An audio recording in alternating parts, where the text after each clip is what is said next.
arkadaşlar. Bugün sizlerle beraber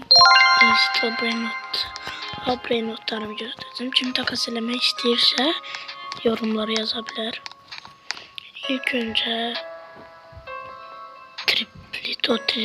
ne Los Candies var, Horgini Boom var, Dodo Sahur var. Bunu bir kısmı almışım inşallah.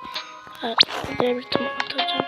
Burada Lavaka Present var, Job Stos var, var.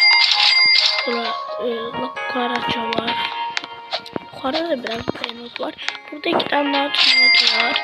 Burada Santos var. Burada Ketpat var. Burada yine aşağıdaki Brainot var.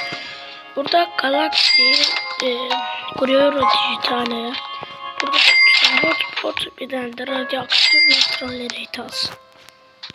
Varşalar Brainot'ların bunlar da. Siz hansı Brainot'tan takas eləmək istəyirsiniz yazabilir. Ama serverə getmirəm.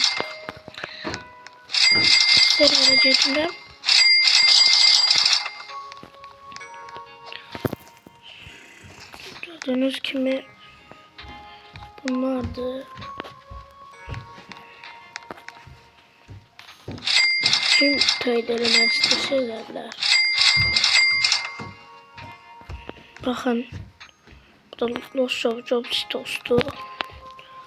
Bu lava yani lava indi yoktu. O vaxtlar şu an event'te koşulama lava yani eşyalar çıkması biraz çətindir. Burada gördüğünüz gibi 9 milyonluk bir şeydi.